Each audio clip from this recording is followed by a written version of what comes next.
ನಮಸ್ತೆ, welcome to one stop one solution.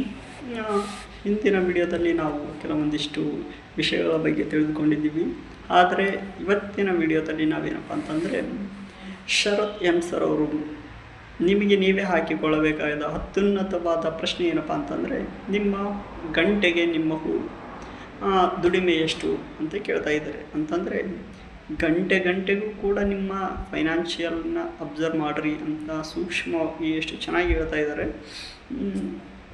ನಾವು ಕ್ಯಾಶುವಲಾಗಿ ಏನು ನೋಡ್ತೀವಿ ಅಂತಂದರೆ ನಮ್ಮ ಹಳ್ಳಿ ಭಾಗದಲ್ಲಿ ಆಗಿರ್ಬೋದು, ಹಳ್ಳಿ ಭಾಗದಲ್ಲಿ ಏನು ನೋಡ್ತೇವೆ ಅಂತಂದರೆ, ವರ್ಕಿಗೆ ಹೋಗ್ತಾ ಇದ್ದರೆ ತಿಂಗಳ ಪೇಮೆಂಟಿಗೋಸ್ಕರ ತೊಗೊತಾ ಇದ್ದೀವಿ ನಾವು ಅಂತಂದರೆ, ಒಂದು ತಿಂಗಳಿಗೆ ನಾವು ಇಷ್ಟು ಅಂತಂದರೆ ಒಂದು ತಿಂಗಳಿಗೆ ನಾವು 6,000 ನಿಮಗೆ ಕೊಡ್ತೀನಿ ನಾವು ಅಂತ ಏನಾದರೂ ಡಿಸೈಡ್ ಮಾಡಿದರೆ, ನಾವು ಒಂದು ದಿನಕ್ಕೆ ಹಾಕ್ತೀವಿ.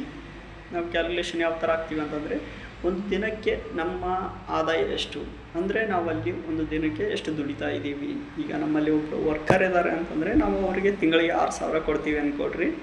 ಅವ್ರ ಕ್ಯಾಲ್ಕುಲೇಷನ್ ಹಾಕೋದು ಏನಪ್ಪ ಅಂತಂದರೆ, ನಾವು ಹಾಗಾದರೆ ಒಂದು ದಿನಕ್ಕೆ ನಾವು 200 ರೂಪಾಯಿನ ದುಡಿಬಹುದು, ಈ ಥರ ಕ್ಯಾಲ್ಕುಲೇಷನ್ನ ಹಾಕ್ತೀವಿ. ಅದೇ ಥರನೇ ನಾವು ಗಂಟೆಗೆ ಎಷ್ಟು ದುಡಿತಾ ಇದ್ದೀವಿ,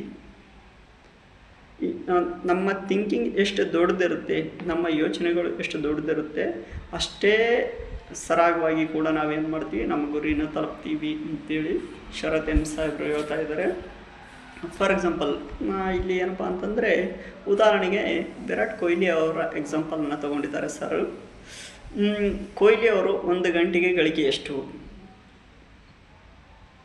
ಒಬ್ಬ ಶ್ರೇಷ್ಠ ಆಟಗಾರ ಅವರು ಇದ್ದಾರೆ. ಅವರು ಏನು ಮಾಡ್ತಾರಪ್ಪ ಅಂತಂದರೆ, 252 ಕೋಟಿ ರೂಪಾಯಿ ವಾರ್ಷಿಕ ಆದಾಯ ಐತಿ. ಅದಕ್ಕೆ 24 ಕೋಟಿ ರೂಪಾಯಿ ಮಾತ್ರ ಕ್ರಿಕೆಟ್ನಿಂದ ಬರ್ತೈತಿ.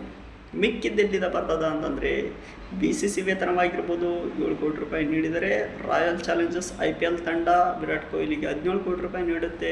ಇನ್ನುಳಿದ 222 ಕೋಟಿ ರೂಪಾಯಿ ಜಾಹೀರಾತುಗಳಿಂದ ಬರ್ತದ.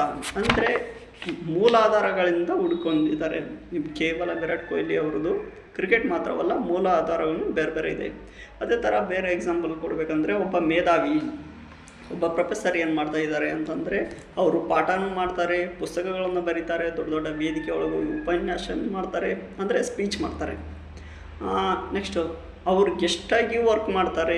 ತದನಂತರದಲ್ಲಿ ಅವ್ರೇನು ಮಾಡ್ತಾರೆ, ಶಿಕ್ಷಣ ತಜ್ಞರಾಗಿ ಕೆಲಸ ಮಾಡ್ತಿರ್ತಾರೆ. ಅವರೊಂದು ಶಾಲೆಯನ್ನು ಕೂಡ ನಡೆಸ್ತಾ ಇರ್ತಾರೆ. ನೋಡಿ, ಅಂಥ ದೊಡ್ಡ ಮೇಧಾವಿಗಳಿಗೆ ಪುರ್ಸೊತ್ತಿಲ್ಲಾರ್ದಂಗೆ ಕೆಲಸ ಮಾಡ್ತಾ ಇರ್ತಾರೆ. ನೀವುಗಳೆಲ್ಲ ಖಾಲಿ ಕುಂತ್ಕೊಂಡಿದ್ದೀವಿ. ಇದನ್ನೇ ಶರತ್ ಸರ್ ಅವರು ಹೇಳ್ತಾ ಇರೋದು.